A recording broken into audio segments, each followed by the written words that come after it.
Part one of a three-part series today. Crew, let's ranch it up.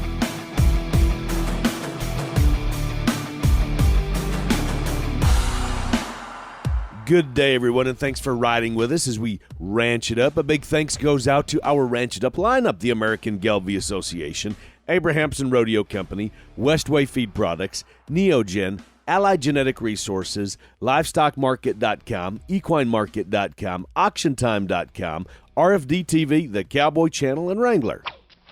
We've been advertising for quite some time, our Big Three, our three-part series, and today we start part one of that three-part series on RCAF USA, USCA, and NCBA. Each organization gets a chance to share their platform, their thoughts on the current cattle industry, what we need to do going forward. So sit back and listen, ask the questions that you need to ask, and then follow through in reaching out to whomever you feel you need to reach out to. Sitting back and doing nothing accomplishes nothing. Arguing among ourselves does nothing. If something needs to change, in your opinion, stand up and say what needs to be changed and offer a solution how. Part one begins with Bill Bullard, the CEO of RCAF USA. If we take a snapshot of where we are today in the cattle business, how would you describe that?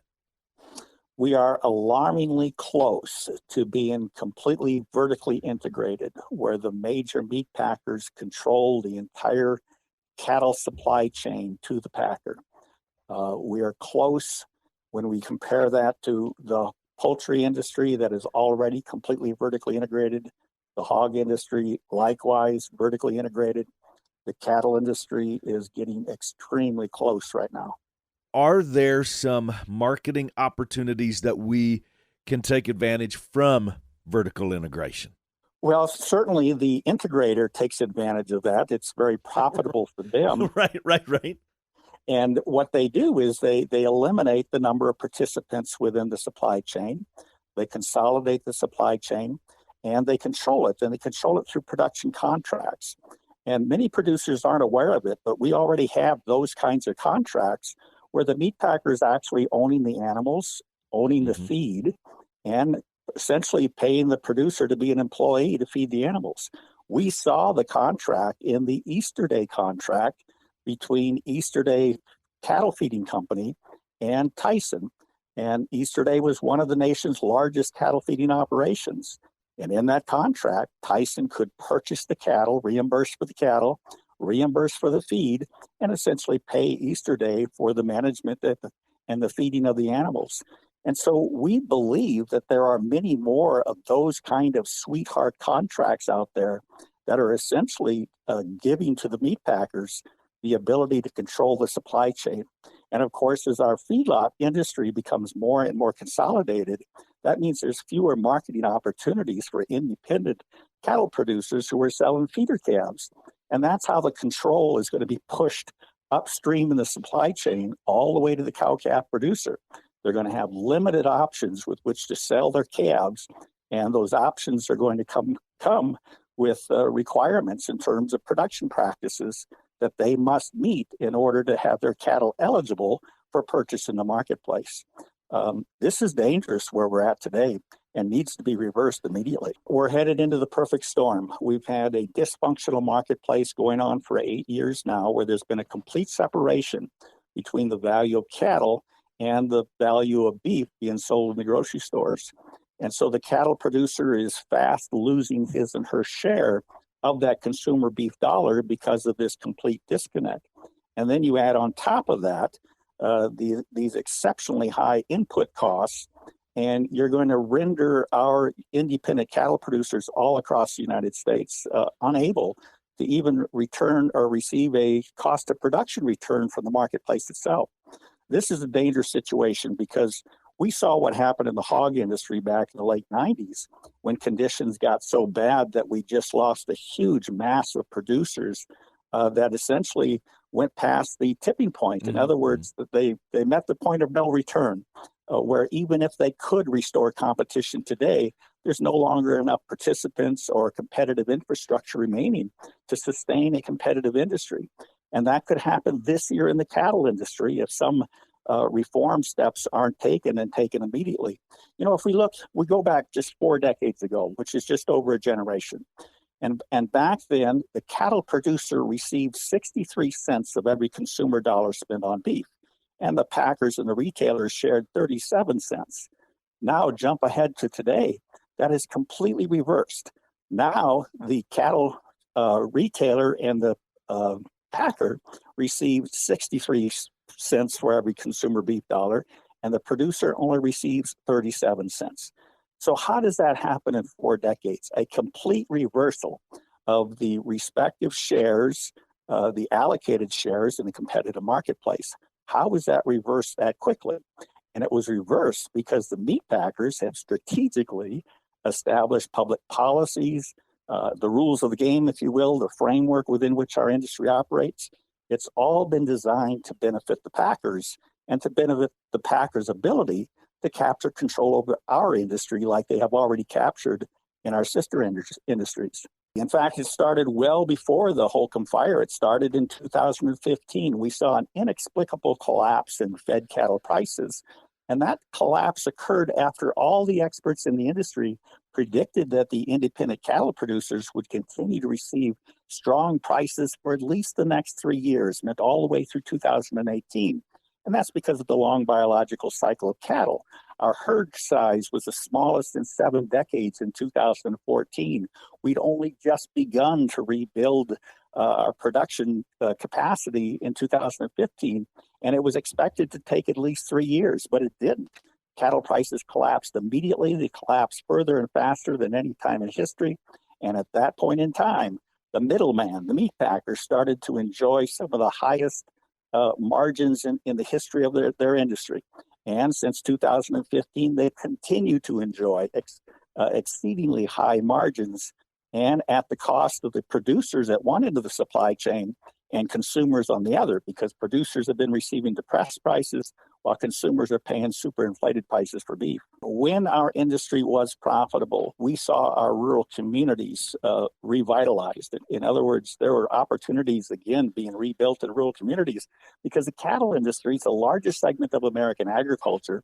It's in every state of the union. It's an absolute economic pillar for rural communities all across America. And so when you as a producer were finally receiving a profitable price from the marketplace itself, that was benefiting the rural communities. And now we see just the reversal. We continue to see these rural communities hollowing out because you, as the pillar of the economic cornerstone for these communities, are no longer profitable. In fact, we've lost many producers. We don't know the number yet because we have to wait for the next Census Bureau count. Mm-hmm. But we know we've lost an alarming number of independent cattle producers. And we do know, based on USDA data, that just in the past 25 years, we've lost 75% of all of our independent feeders.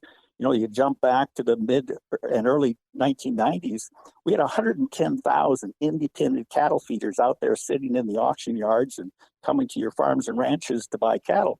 Now that number has been reduced 75%. We only have 25,000 left. And until and unless we do something, this economic downturn will continue for the cattle industry, and it'll continue to pull down the economic cornerstones of all our rural communities all across America. Crew, we're going to keep it going. We've got more with Bill Bullard coming up after the break. For commercial cow-calf producers, crossbreeding with Gelbvieh and Balancer is the smart, reliable, and profitable choice. Gelbvieh and Balancer females offer maternal superiority through increased fertility, greater longevity, and more pounds of calf weaned per cow exposed. In the feed yard, Balancer cattle can offer increased performance, improve feed efficiency, and have excellent carcass merit. Balancers add the pounds, make the grade, and deliver the value. Gelbvieh and Balancer, the smart, reliable, and profitable choice. Margins are the tightest that I can remember in diesel. Well, that's the highest I've ever seen. So how do we survive? Where do we make cuts? Where don't we make cuts? I think it has long-term consequences that we have to think about. It's not easy, but we'll be diving into those topics, the tough ones. LivestockMarket.com is the go-to online marketplace for livestock, horses, hay, and straw. Sales manager Mark Vanzi tells us how easy it is to use. Cattleman can take photographs, videotape his own calves. He can upload them directly to the site. He can sell them private treaty. He can sell them on the online auction. The biggest principle behind the whole LivestockMarket.com concept is producer has complete control. The online platform that works without all the restrictions, LivestockMarket.com, on Facebook, too. This coming from our partners from Neogen. Now, over the next several months, we will be bringing you insect control solutions, money-saving tips, how to establish biosecurity during a time of pinching pennies, all that and lots more from our crew from Neogen. Welcome back, everyone. Before the break, we heard from Bill Bullard, the CEO of RCAF USA, as part one of our three-part series on Producer Association representation. Now, let's continue with Bill. Currently, I know this about RCAF, and if I'm not correct on this, Bill, please correct me on this, but I know that y'all are currently, you're kind of fighting on two fronts, if I can use those words, with MCOOL, which is mandatory country of origin labeling, and 5014, the Cattle Market Protection Bill. Am I correct on that? You're correct. Those are the triage measures that we're asking for, the very first steps to put a halt to the ongoing contraction of our industry. Those are the two measures that would have the most immediate and positive impact on putting a halt to the trajectory we're currently on. We need more to fix it, but we have to start somewhere. There's our starting points. My question is how? So for many, many years, cow-calf producers had no involvement with the meatpacking industry. And so what was happening in the fed cattle market seemed very distant to them. They weren't paying attention. They weren't paying attention to the shrinkage of the cash market in the fed cattle market, the growth in the volume of alternative marketing arrangements, which are captive supplies. And then suddenly, after 2015, when this huge disconnect occurred and cow-calf producers were experiencing severely depressed prices, as were the fed cattle, now they understand the connection that the cow-calf producers' calves value is the expected future value when it's a fed animal being ready to be sold to a packer. What is it that has caused the problem? And what has caused the problem is that the meat packers effectively purged competition from throughout the live cattle supply chain, and they did that in the fed cattle market. So the solution has to be competition. You have to restore competition. Well, how do you do that? Well, number one, in a competitive industry, it's the consumers who, through their buying preferences, initiate demand signals that creates competitive forces in the marketplace. That's why we need mandatory country of origin labeling, to empower consumers to be able to distinguish the superior USA product so that they can choose to purchase that product. And when they do, they will initiate demand signals to the packers, and the packers can go to one source and one source only to satisfy that particular consumer demand. They have to go to the United States USA produced cattle. Well, now that we have the demand signal started from the consumer where it should be in a competitive marketplace, now we need to force those four packers that control 85% of the fed cattle market. We have to force them to compete in the domestic market for those USA cattle to satisfy that consumer demand. That's where the 5014 comes in, where they have shrunk that cash market to an ultra-thin volume today, where it is incapable of establishing a competitive value for cattle. The 5014 bill will force them to purchase at least 50% of their cattle in the cash market.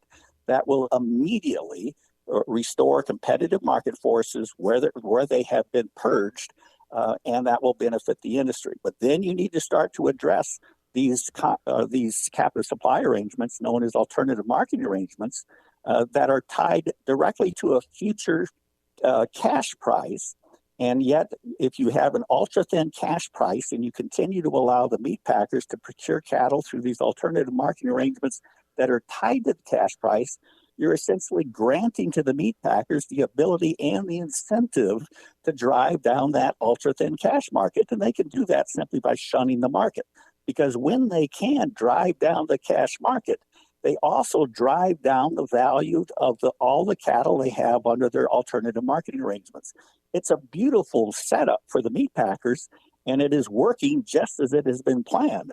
And that is to reduce opportunities for independent cattle producers, to force them to market the cattle the way the packers want them marketed, and to essentially control the actual supply chain, as we talked about earlier, as exemplified by the Easter Day contract that we're fully aware of now. That is, in essence, a production contract, not a marketing contract. It's a production contract where the meat packer is controlling the cattle, the feed, and dictating the management. Bill, I'm going to bring up this question that you have been asked many times, and that is, why don't we just enforce the laws that are on the books and have been on the books versus trying to rewrite them or adding new laws or changes? Well, we in fact asked our U.S. Department of Justice and U.S. Department of Agriculture to do just that ever since 2015. In fact, well before 2015. Mm-hmm. But they showed little interest at all in taking any enforcement action. And so we took the bull by the horns and filed a historic antitrust class action lawsuit against the Big Four, alleging that they have conspired unlawfully to depress prices for cattle while at the same time inflating beef prices for consumers.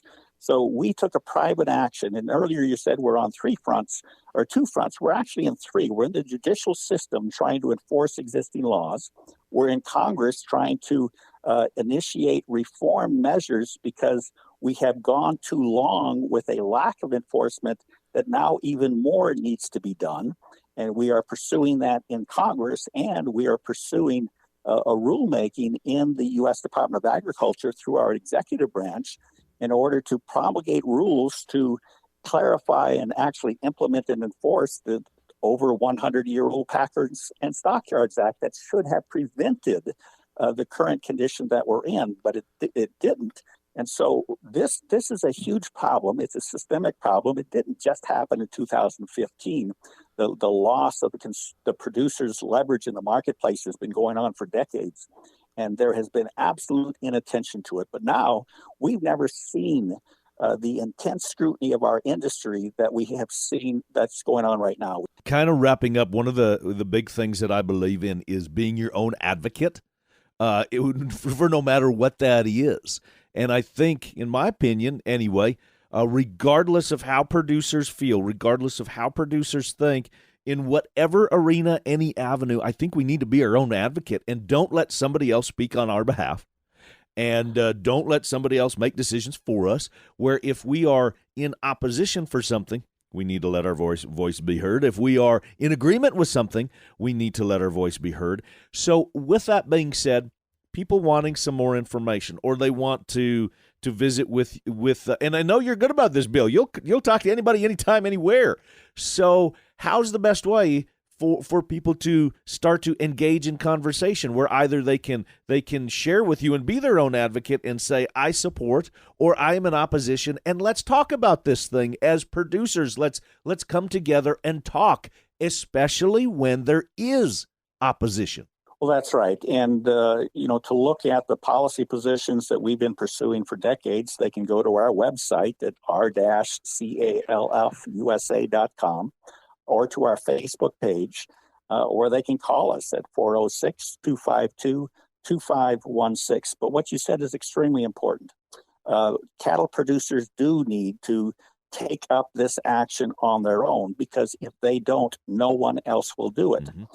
But nevertheless, cattle producers do need to take an active role in expressing their opinions. Cattle producers need to sign up and join with the organization that best represents their view of the future, where they want their operation to be, and what opportunities they want for their children and grandchildren. Bill Bullard, CEO of R-CALF USA, I so much appreciate the time. Now, over the next 2 weeks, we will hear from Jess Peterson with the U.S. Cattlemen's Association and Don Schiefelbein, president of the National Cattlemen's Beef Association, to round out our 3-part series. So mark it on your calendar and keep it tuned right here. Up next, market updates from livestockmarket.com, and Kirk has the numbers. Crew, it's super easy to get a hold of the Boss Lady and I, and we want to hear any beef that you may have, or maybe just let us know what's happening out there in cow country. 707-RANCH-20 is the hotline. Leave us a voicemail or fire us a text. 707-RANCH-20. Every week we hear from one of our great partners with updates, info, schedules, reports, and everything in between when it comes to buying and selling livestock and hay online and private treaty. Livestockmarket.com. On Facebook, too. A couple of buzzwords flying around the industry lately. Regenerative ag. Not new, but maybe new to you. What is regenerative ag? How does it work? Can I use it? Does it make a difference? We answer all that in the weeks to come right here on the Ranch It Up Radio Show. Want to add just a little bit of spice to your event, your customer appreciation supper, your banquet, your meeting? Oh, yeah. Well, bring in us. Bec and I as your keynote speakers, hosts, MCs, a host couple. We'll make them laugh, even cry tears of joy. Call us today. The necessities of life: food, water, shelter. And your favorite radio hosts. This is Jeff Tigger Erhardt. Tigger. And Rebecca Wanner, a.k.a. Bec. Bec. Join us every week right here for the Ranch It Up Radio Show. And the Bend Radio Show. We talk cattle, market, sale barn reports, news, Cooking, lifestyle, outdoors, recreation. and everything in between. And there's a lot in between. Ranch It Up. And the Bend.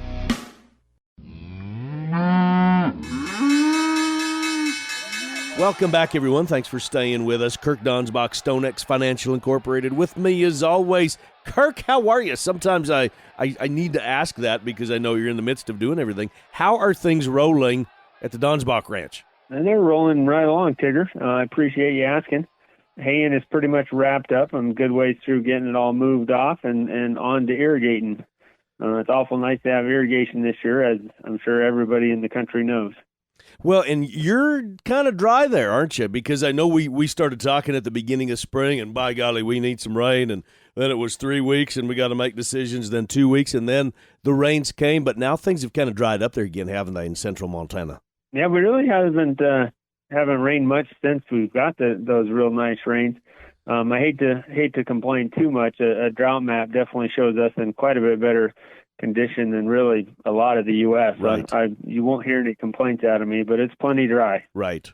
Okay, so with that, my friend, let's move into the numbers because I do have a couple questions for you also at the end, but I'll let you go through the numbers first for that. All right, let's get into it. As of Friday, July 29th, August feeders closed 178.75. That's down 290 on the week, with the CME feeder index at 172.31. Up $1.30, so cash is rallying. Futures are coming down; they're converging, leaving the basis at a negative $6.26.5. August live closed the week at 136.30. That's down 85 cents on the week. Cash traded 135 to 37 in the south, 138 to 141 in the north, with Iowa trading a few at 145, leaving our 5-area weighted average at 139.07, down $1.58 on the week.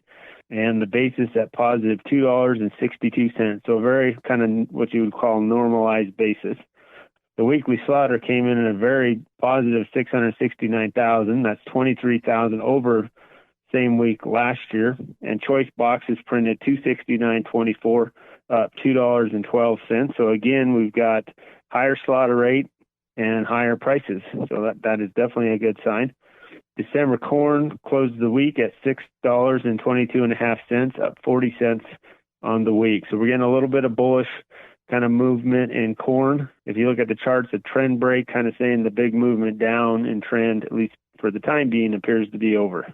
And now my question for you is this. With a lot of us looking at weaning calves here awfully darn soon, if we aren't kind of on the verge already, is it too late to look at marketing opportunities, Kirk? No, I'm definitely not too late. I heard that just this last week, the yearlings were selling like hotcakes in Kansas. I think the cash market is very strong still.